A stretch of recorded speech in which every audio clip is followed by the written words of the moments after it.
may the century begin. There's a great, big, beautiful tomorrow, shining at the end of every day.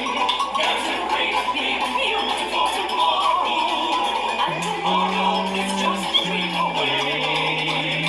Man has a dream, that's the one we all say.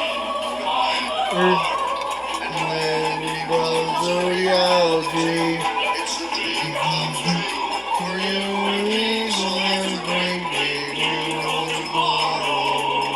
shining at the end of every day.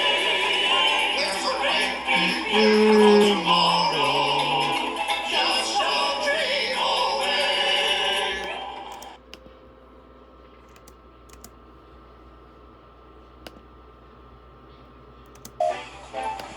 The engines on the island of Sodor are good at different things.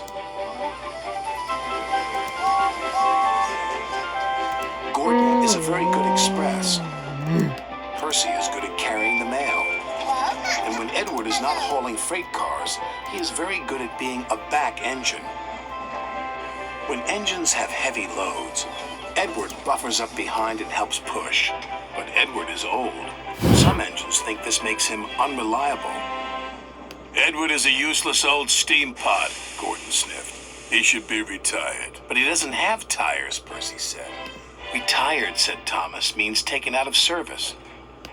And not a moment too soon, said Gordon. And the other big engines agreed with him. Percy was very upset. Later, his driver asked him why he looked so glum.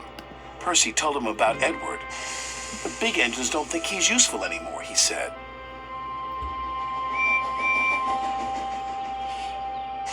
Percy's driver saw Sir Topham Hatt and told him what Percy had said.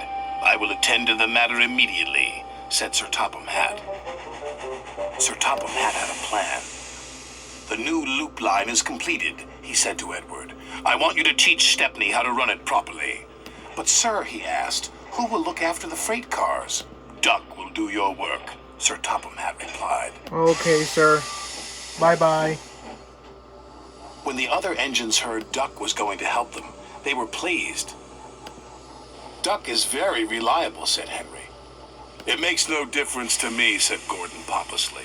I don't need a back engine, and he wheeshed away. Goodbye, everyone. Look out for me this afternoon. Edward enjoyed working with Stepney. It was great fun delivering passengers to stations in the beautiful countryside.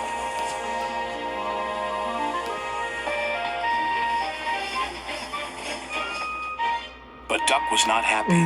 The trucks were playing their silly games. Duck should play with other ducks because he's no good at pulling trucks. Quack, quack, quack, quack. Hold back, they giggled.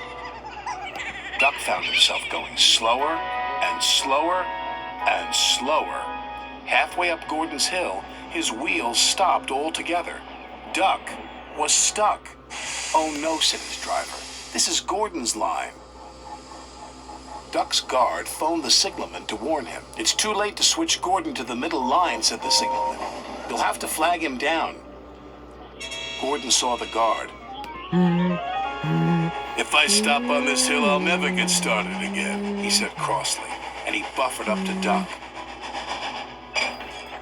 Gordon tried to set off again, but his wheels spun and spun.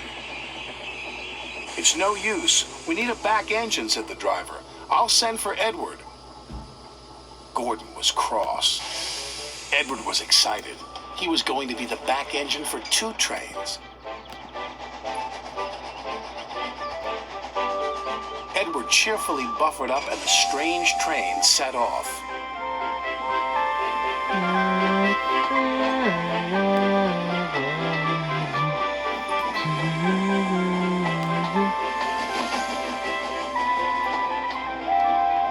They chuffed gently into the station.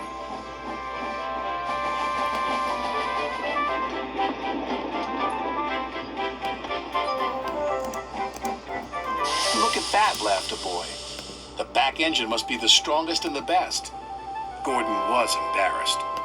Sir Topham Hatt spoke severely to Gordon. You have said rude things about Edward.